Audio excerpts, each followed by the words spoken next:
You're listening to episode 190, Sarah's Story, Telling Your Child You Have Cancer, repost in honor of Breast Cancer Awareness Month. Hello, my friends. Welcome to Child Life on Call. This podcast is a safe place for parents to share their stories about what it's like to have a child that has a medical experience, diagnosis, disease, and or everything in between. We know there's power in sharing stories, and that power multiplies when you can listen to other parents who have walked a similar path to yours. Giving and getting advice is great, but hearing how another parent navigates the complexities and nuances of healthcare is even better. As a child life specialist, my role is to support, validate, and provide emotionally safe spaces for kids and their families, and I am so honored to be on this journey with you. In addition to parent stories, we sprinkle in some expert episodes every now and again that have content for both parents and professionals in the field of healthcare, all with the mission to empower parents to be confident advocates and partners with the care team during healthcare experiences. We're so glad you're here. Hello, my friends. I'm so happy that you're here. It is October, which means it is Breast Cancer Awareness Month. And the reason we're going to point this out is that a while back, almost over a year ago, we had Sara Olsher on the podcast, and she is a mom who was diagnosed with breast cancer, and she's actually a single mom. And she came on the podcast and she shared all about what it was like for her to have to go through surgery and be so sick from chemo and radiation and still have to care as a single mom for her child, and how much the role that her parents and her family played. We wanted to repost this episode so that you not only could hear Sarah's amazing words of advice, but also share it with someone else to spread awareness about the risk of breast cancer in women. I think the stat is 1 in 10 women will be diagnosed with breast cancer. Whenever I think about those stats, I always think about myself in like some sort of like a classroom setting and all of the desks of those people that are impacted by something. So that's a really high percentage of women that you know, and you may already know somebody with breast cancer or who has been affected by it. Please listen to Sarah's story. Not only does she do such a good job of like really articulating what it was like, but the words that she uses with her daughter are just amazing. She, of course, has transformed her own life and created an amazing organization called Mary and Bright Co. So go check out all of her stuff. And I'm so thrilled that she's here with us today. Again, in spirit in her recorded voice. My name is Sarah, and I live in Northern California, and I was born and raised here and then moved to Oregon with my parents when I was in high school, went to college there, and then came right back to Northern California because I missed the weather so much, and had my daughter here. And then when she was 2, I went through a divorce from her dad, and she ended up with some pretty serious anxiety, which was really rough. And we were just kind of coming out the other end of that when she was 6. I met my partner, and he has a daughter as well. And then I was diagnosed, and I went through chemo and radiation and all that. And now we are a blended family living in the wine country here. So it's me, my partner, my daughter, his daughter, and our dog, Honey. Oh, I love that name, Honey. I saw you write that. I was like, that is adorable. Yeah, she's really sweet. Yeah. Well, so talk to us about, you just discussed a little bit about how your daughter had a little bit of underlying anxiety. And gosh, we all know that's so common these days. Just so many of us dealing with it. And I think what's great is that we're just actually talking about it and normalizing it rather than pretending like it doesn't exist and everything's fine. So I really just want to thank you for being vulnerable and sharing that, because I think a lot of parents can feel alone. Like, why is my child anxious? Or, everybody else's kids are doing just fine. And that's really just not the case. So first of all, thank you for being brave enough to say it.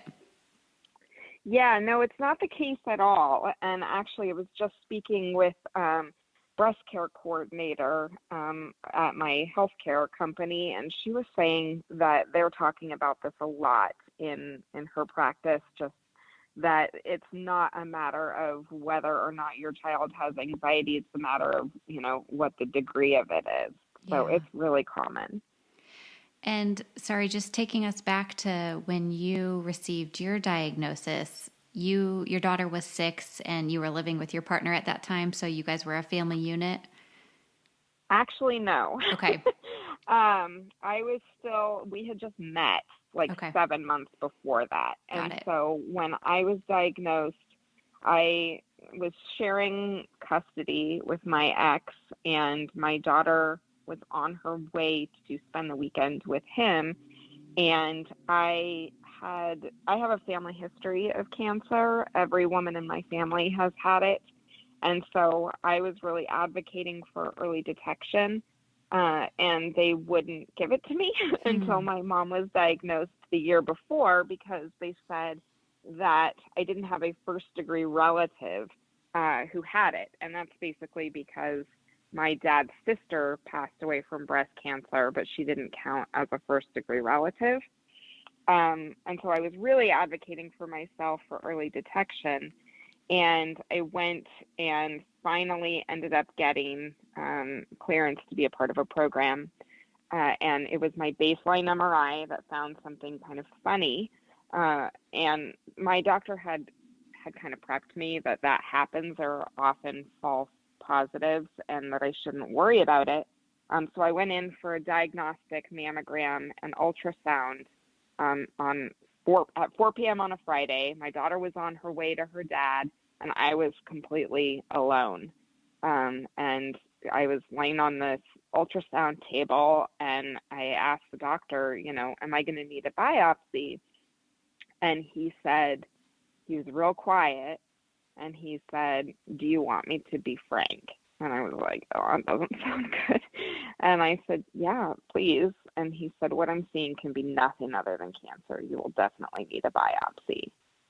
So I had no one. My boyfriend at the time, he had his daughter for the weekend. And so he lived in a different city.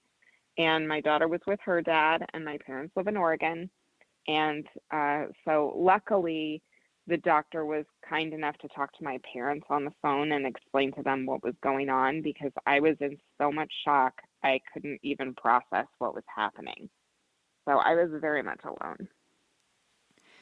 Oh my gosh, I'm just thinking back to these moments that happen on an ultrasound table for so many families, right? Just these life-changing moments and conversations, and how terrifying that must have been.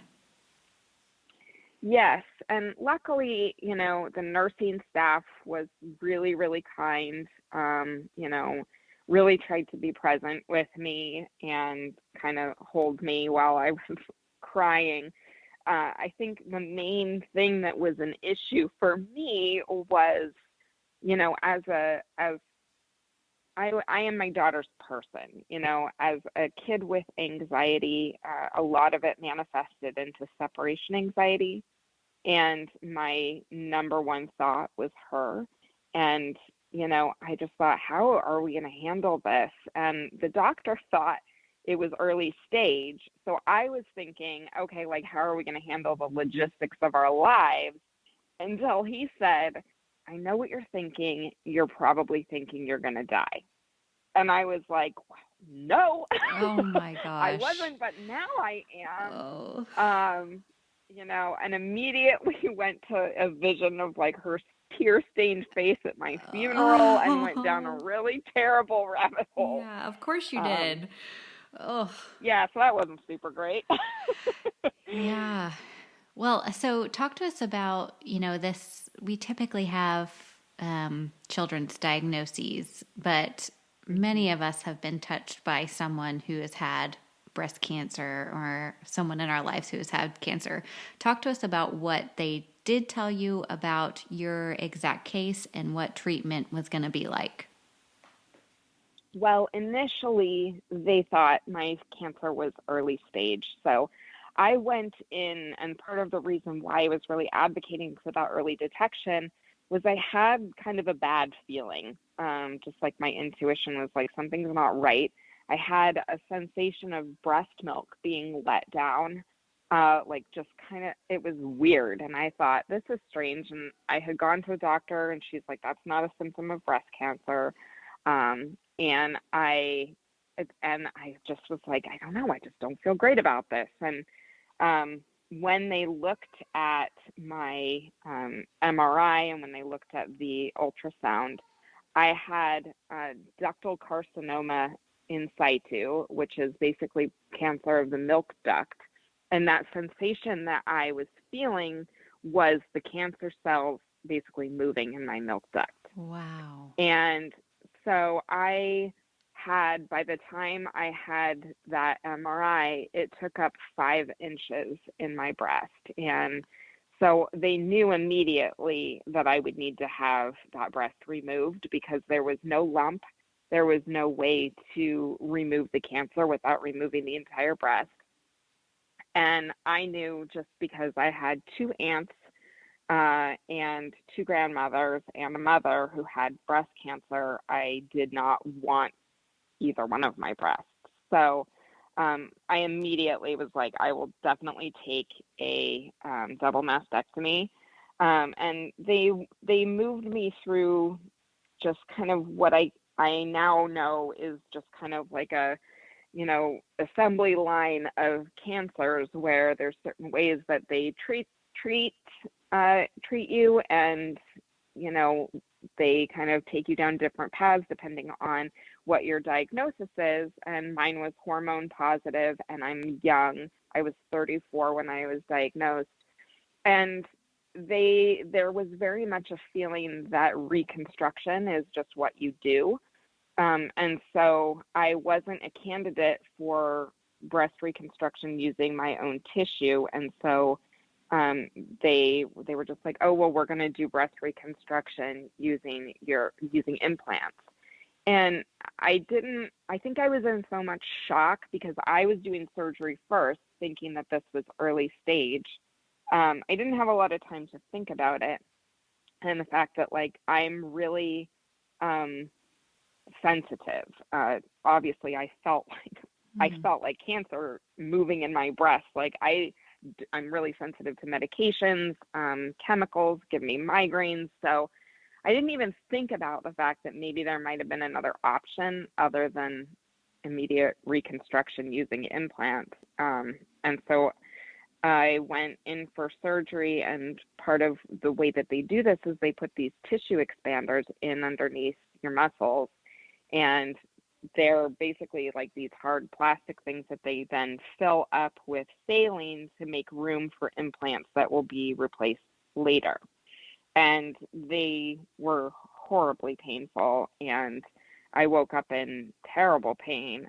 And and I just remember thinking, this is just like normal. This is what surgery is like. I'd never had surgery other than having my tonsils out when I was in 2nd grade. Mm-hmm.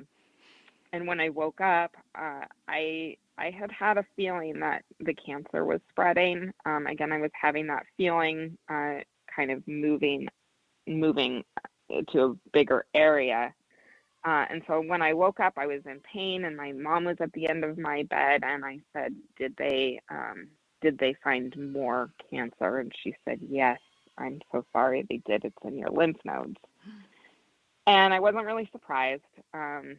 And so that was when we changed my treatment. So instead of just having that double mastectomy, it became immediately chemo, and then after that radiation. And I couldn't have those tissue expanders removed until after my radiation was completed. And so it was a full year of having these hard implants in, and they were rubbing up against my ribs and creating a bunch of scar tissue. And it was by far the worst part of my whole treatment was those expanders. Oh, and so I was able to get those removed, but then I hated the implants. And so about a year after the whole thing was done, I had the implants removed, and now I'm completely flat. Oh my gosh. And it's like the kickoff to this whole journey is this incredibly painful experience. It's and recovering from pain like that isn't easy. No, it's not. And it didn't, having those expanders in really didn't help at all because going through chemo is really difficult to sleep a lot of times. And it was compounded for me by the fact that I couldn't get comfortable because these things were in my chest underneath. They were like between my ribs and underneath the muscles in my chest. Like they literally remove your muscles from your chest wall and put the expanders underneath them. So it was not making chemo or radiation or any of it any easier. That's for sure. Oh my gosh. Well, I can't even imagine what that pain feels like. And like you said, on top of medication like chemotherapy, if you're already sensitive, it's hard to even imagine. Yeah, I'm very grateful not to have those anymore. Talk to us a little bit about how, after you received the diagnosis, how you delivered news to your family, your close friends, and your daughter, who was 6 years old. Well, the first thing I did was not advisable. I actually texted my boyfriend from the biopsy table because that is how much shock I was in. I texted him and I was like, so it is cancer, but the good news is it's early stage and it's not invasive. Like, I had no idea what any of that meant. Right. Those are just the key words you're hearing. Yes, and the poor guy is like, oh my God, I just got a text message that my essentially new girlfriend has cancer. Oh. So, I mean, I can't tell you the number of times I apologize to him for doing that. And he's like, please, Sarah, do not worry about this. Like, you were in shock, and it's a shocking thing that happened to you, and you were all by yourself. Like, don't worry about that. Sarah, I don't know that I would have done anything different. Like, I 100% would have done that too. Like, oh my gosh, 100%. I think that texting your boyfriend about that would be better than texting your mom those words on that table. Excellent point. And I did call my mother from the table. So I called her and my dad, and I said, I'm here in the radiation or the radiology department, and I don't understand what's going on, but he says I have cancer. Can I please have you talk to him? And luckily, my dad he's retired now, but he was a doctor, and my mom was a nurse. And so they had the medical knowledge, not to mention the personal experience, to be able to understand what the doctor was saying. And I think I was in pretty terrible shock for probably 3 or 4 days, where I just really I wasn't really registering what was happening to me. And I've never been so grateful to be divorced, because I was able to take that time away from my daughter and just process what was happening, without needing to worry about her wondering, because, kids can really understand something's going on. They read the energy in your room really well. So that was great, as far as bad diagnoses go. So I didn't have to talk to her right away. And I did end up calling my friends. My mom came down right away from Oregon, and I called my closest friends and really couldn't process why it was that they were bursting into tears. Because I was like, this is like, it's not really cancer. It's like baby cancer. It's like not even cancer, you guys. Like, don't worry about it. You taking care of them as you're getting diagnosed. And not really processing. Like, when I look back on it, it's like, I think I thought it was like, how Scooby-Doo goes into researching all of these like ghostly things, and then it like looks really scary, but then it turns out to be like, a dog or something that's not scary. Yeah. I just kind of convinced myself I had like Scooby-Doo cancer, where it was like, it sounds really bad, you guys, but it's not actually bad. It's okay. I love It's like your ability to protect yourself Yes. comes out through a Scooby-Doo metaphor, and I love that. Yes. And then I was like, all I need are some like Scooby snacks and everything's going to be That's it. fine, It's you going to be fine. Yeah, for sure. guys. Yeah. So then as time went on, I started to realize like, okay, I think I need to explain this to my daughter. I wanted to make sure that I had some information before I shared it with her. So my mom was visiting. She basically moved in with us, and when I found out that I had a surgery date, that was when I decided that I wanted to tell my daughter because I had some information about what was going on, and I had a next step.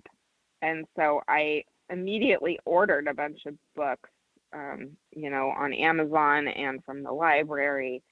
Uh, and I'm not sure what I was really expecting, but those books didn't provide it for me. I really wanted to explain to her what cancer actually is, and none of those books did that.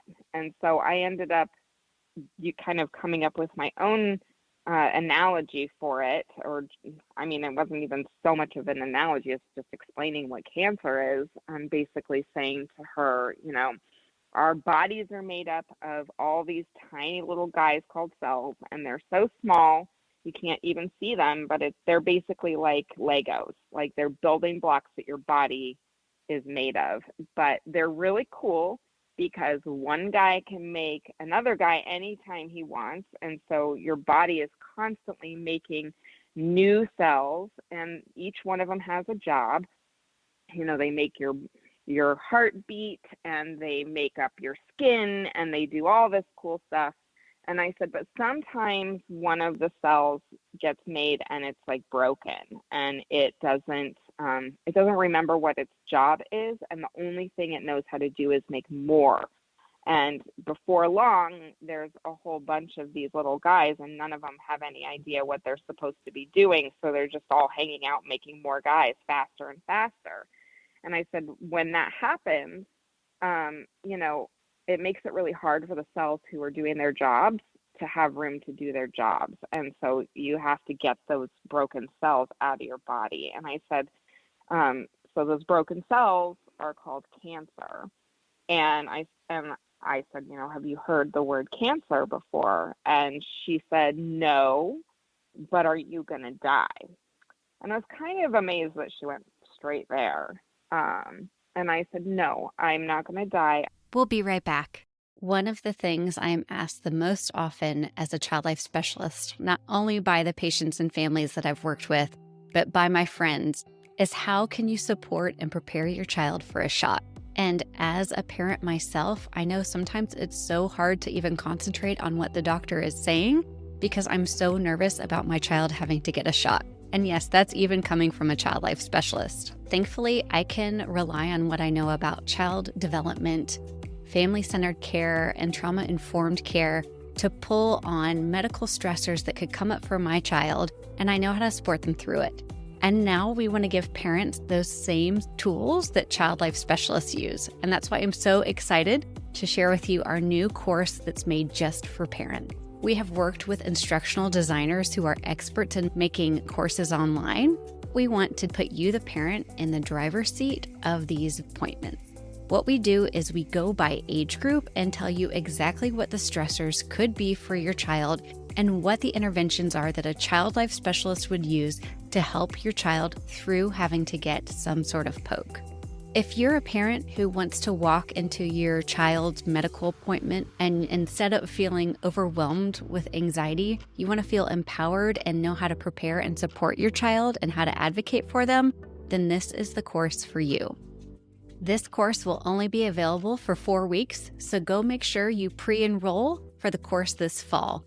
Go to childlifeoncall.com/mychildneedsashot. That's childlifeoncall.com/mychildneedsashot. I only have like one little guy in my breast. And so what we're going to do is we're going to have my breast removed. And I said, and the reason why I'm going to do that is because I want to make sure that there's no more of those little guys hiding in there. And, um, I'm going to have both of them removed because I don't want just one breast. And she said, so you're not going to die? And I said, no. And she was like, okay. And so she goes running out of her room, goes up to my boyfriend. She goes, Mommy has something. I don't remember what it is, but she's not going to die, and I'm fine. Oh my gosh, what a cutie.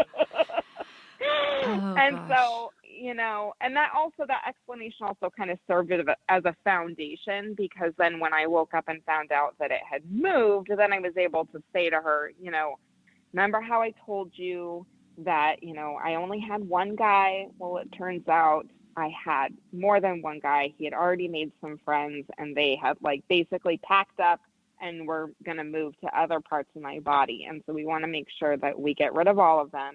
And so I'm going to get some medicine, and the medicine is going to make sure there aren't any more of those guys anywhere else. And then I was kind of able to say, the medicine isn't super smart, and so it will get rid of some of the good cells in addition to some of the bad cells, which means some things are going to make my body feel uncomfortable, and my hair is probably going to fall out. It's an ongoing conversation. It's not just a one and done sort of situation. But that analogy or that explanation really allowed me to build on the first conversation, so that she understood really what scientifically was happening. And that took some of the fear out of it, because it was a real concrete thing that she could understand. It was helpful. Right. It's not so ambiguous, unknown. What's happening inside there. Like, you gave her a visualization of what is happening inside. And that just makes it so much easier. It reminds me a lot of an analogy we do in the field of child life when we're explaining cancer. And, we'll take a big paper that's like a body cutout, and we'll do red, different, those dot paints that you have, and you push it down and it makes a circle. So we'll do red dot paints for blood cells, and then we'll do a little bit of blue, which looks like cancer, and then the black is chemotherapy. They get rid of some of the blue and some of the red. So it's just kind of that analogy that you're stating. Yeah. And how you're able to do this, I can do this and visualize and say it because I've been trained. So the fact that you're in a state of shock, diagnosed with a life-threatening illness, and you could come up with that is just miraculous. Thank you. Yeah, it was very helpful. It was very helpful. And I think when I was looking for books, the fact that there wasn't anything out there for that really surprised me at the time. We'll be right back. Hey guys, did you know Child Life on Call is more than just a podcast? We have free resources for parents, kids, and professionals. And by the way, a new app coming out in 2022. We will be partnering with facilities to empower and educate kids, parents, and the care team, and we want you to be a part of it. Sign up to have the facility you visit or work for be one of the first to have access at childlifeoncall.com.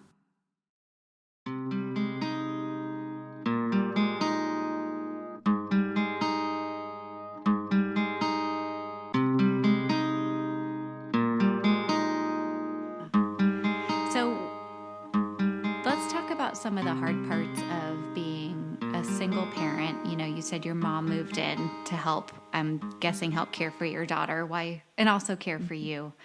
Those days before surgery and those days after surgery, when you have a very busy 6-year-old, how did you manage your time with her, your time taking care of yourself? How did you do all of that? As a single parent, I would say the skill that I learned in the 4 years at that point that I've been doing it by myself, because she saw her dad every other weekend, and I did everything myself, and it became my superpower to do everything myself. And nobody helped me, and so when I when I was faced with anything, my answer was always do more, do more, do more. There was never any like ask for help or do less. And so it immediately was like my whole life was like a house of cards, and it came crashing down. And I could not do it myself anymore because I mentally was in a completely different place. I became obsessed about getting a new couch. I was like, I can't control anything, and I am going to focus on getting a new couch because I'm going through surgery and I need to sit somewhere comfortable. Yes. Like, this is the stuff that my brain did. Yeah. And yeah, it was really, and then once I got the couch, I lost it. Yeah. My daughter was at school. I remember I got the couch delivered. My mom was sitting in a chair across from me as I'm sitting on the couch. And I was like, I just burst into tears. And I was like, what am I going to do now? And she's like, we're just going to take it one step at a time. And so that's what I did, was I took it one step at a time, and I made a conscious decision to stop trying to do everything myself. And so that meant I also knew that I needed to involve people in my daughter's school in a way that was like, you need to understand we're having something happen at home. And if something is going on with her behavior-wise, like, this is why.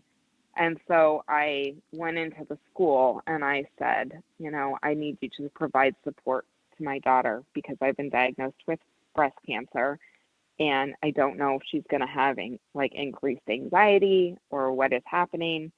And so then the school counselor told me to tell her teacher. So I talked to her teacher, and then I talked to the woman at the front desk at the school, and she said, you know what, I am a breast cancer survivor as well.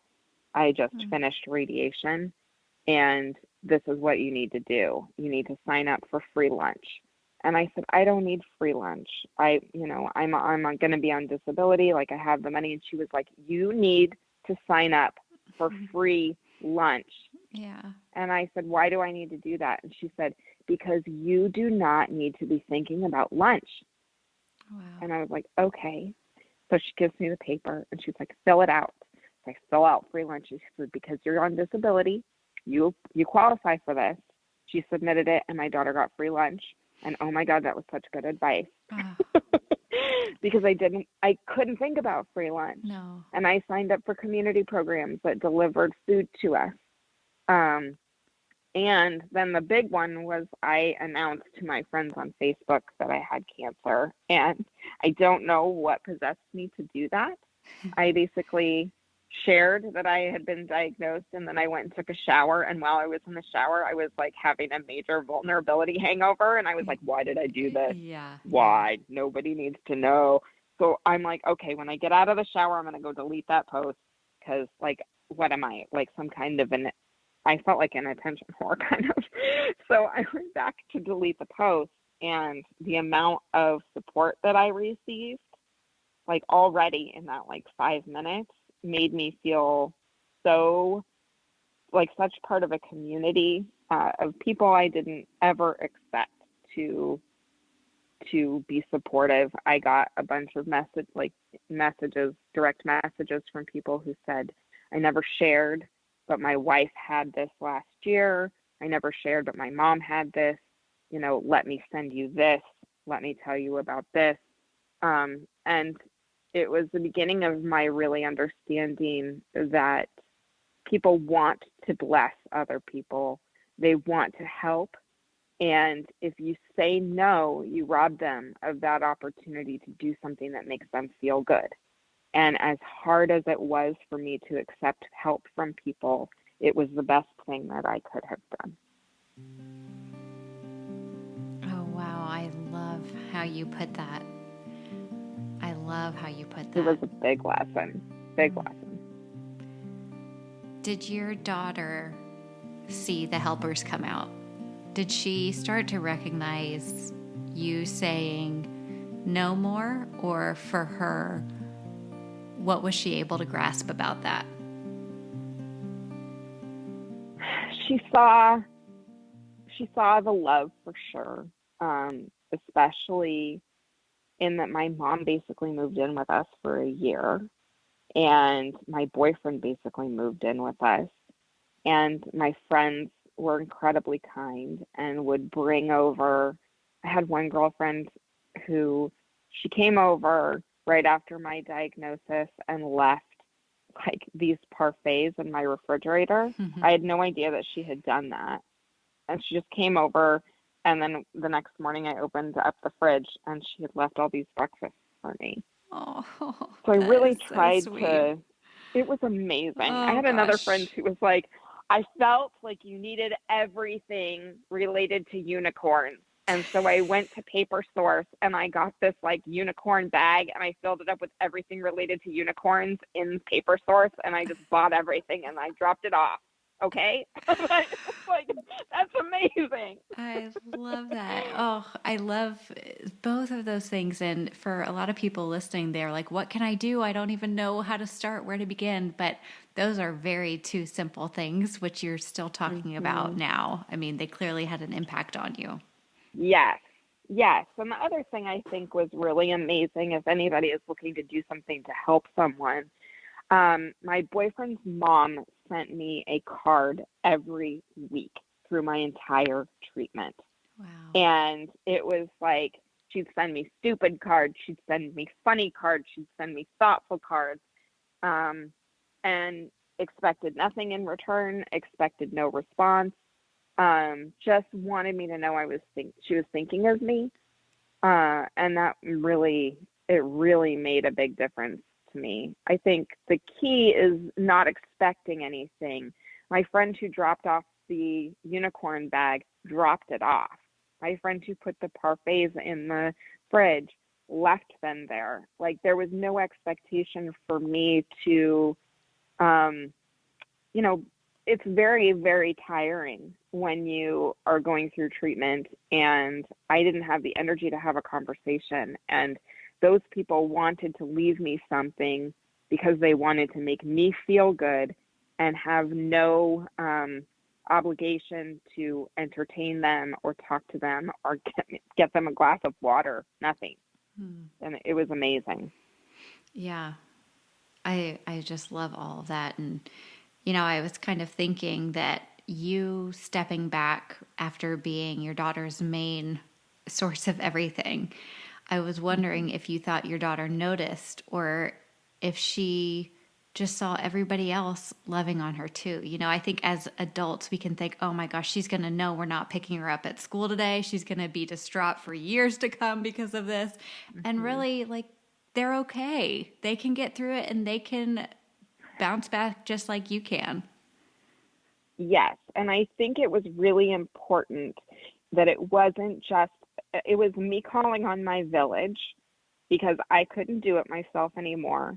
But I didn't realize at the time how much she needed that village, because even at 6, she already felt like she didn't want to tell me things. And I had no idea.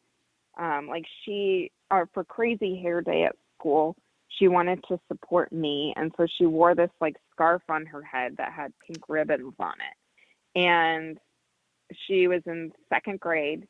And by that time, so she was 7.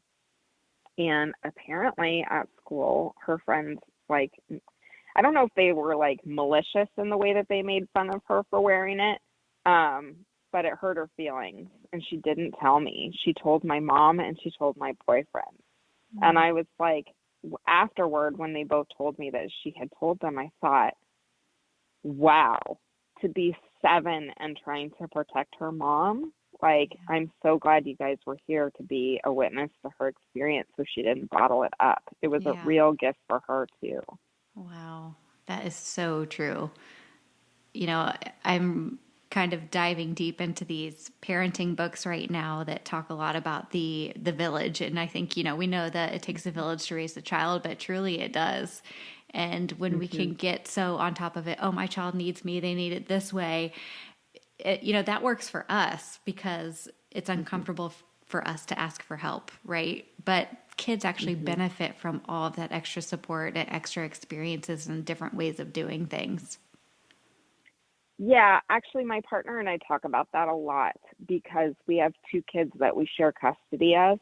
And to be a child of divorce and have exposure to different ways of doing things, like the research actually shows that they grow up and have an easier time having empathy for different kinds of families and the way that they do things because they've already had exposure to more than one way of doing things. Right. And so I kind of saw that happening with us too. Like I would allow other parents before, I would never allow anybody to help us, but I would allow for other parents to have my daughter over for a play date or pick her up after school and not feel like I needed to reciprocate because they wouldn't let me.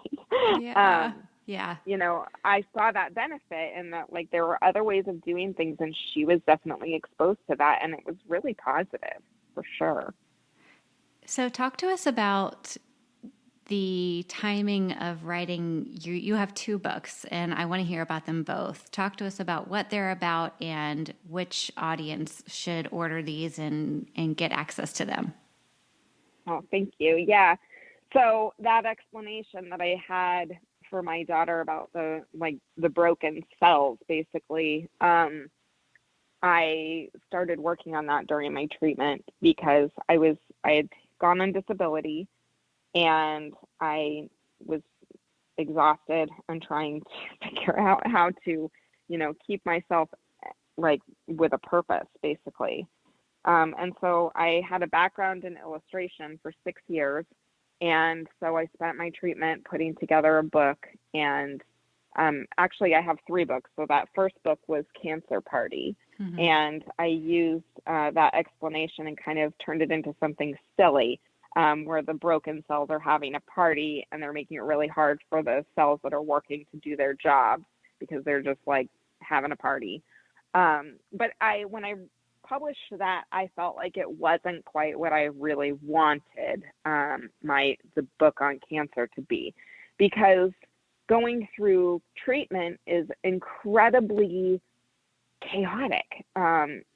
It's like different people are picking the kid up from school and dropping them off. Different people are, taking you to different activities. She didn't have any idea whether I was going to be exhausted or not. And so I really wanted to find a way to explain to her not just the science of cancer, but then how it would affect a kid's day-to-day life. And so what came out of it was a book called What Happens When Someone I Love Has Cancer. And the book goes through the explanation of cancer and then using like an illustrated calendar, talks about how we all kind of feel better when we know what to expect each day, and how a parent or any loved one's treatment will affect each day. And so the book is great for parents who have cancer or for the siblings of children with cancer, who often are necessarily, kind of left to the side as their sibling is going through treatment and not necessarily understanding what's happening. It's really great for them. And I have a calendar that goes with that. So that was my big thing, was I had a business making co-parenting calendars for parents who were divorced so that kids would understand when they would see each parent. And so basically when I had cancer, I was like, I need to make a calendar so that kids understand what's happening with treatment each day. And each one has a little button for, what the kid can expect. Oh, so gosh, I put this up I love on my, that. Yeah, it was really a game changer for us. And I put it up on my website, which had previously been only about divorce. And I received a message from a woman who had seen, I have a about page on my website that kind of talked about how to talk to kids about hard things and why it's important to talk to kids about hard things, and a bit of my story. And she emailed me and said, that really resonated with me. my daughter has a brain tumor, and I've always wondered if I've told her too much. But she seems to be doing okay, so I guess I'm all right. And then she said, but I really wish that you had this calendar for kids with cancer. And I just had full body chills. Oh. And I thought, will you and your daughter help me make it? I said, because this is the one experience I haven't gone through, and I want to make sure I get it right. Yeah. And so they helped me figure out what the little buttons would be, for scan day, for, chemo, for radiation, for days at the hospital and days at home. And for both of these calendars, the big thing, at least for me going through treatment, was I was so exhausted I couldn't figure out how to maintain a close emotional relationship with my daughter because I was so tired. And so each one of the calendars comes with these little buttons for different low-key activities you can do together, where if you're a parent who's exhausted or your kid is exhausted, you can set a timer for 15 minutes and the child gets to choose, from doing a puzzle or, doing nails or, watching a movie together, things that you can do together to maintain that connection. And so that's what we did. I love that you've taken the hard part of coming up with the template and the buttons, as you say, and figuring out what needs to go where. And really, it's like a plug and play and use. Like the hard work has been done. Yes, exactly. And that's, once I put the calendar up, I was like, what do I do with this now? So I posted it on Facebook, and I was just like, so I made this thing and I don't know what to do with it, but I just feel like, if anybody needs this thing, here it is. Here it is. And one of my friends tagged another one of her friends, and this woman, her son had survived a brain tumor as well. And she's like, oh my God, I can't tell you, I really needed this. And she said, the social worker should have handed this to me when we got to the hospital, because I apparently, halfway through her son's treatment, a psychologist came in and suggested that she put together this calendar. And, she was like, and you can make these you can do printouts and tape it to the calendar or do little drawings so that he understands what is going to happen each day. And she's like, I can't do that. I am too tired and overwhelmed and stressed out. I can't even know where to begin with that. And she's like, you did it. And now it's like, if every kid could have this, what an amazing thing this would be. And she raised $2,000 to have them donated to the hospital where her son was treated. And I was like, that's amazing.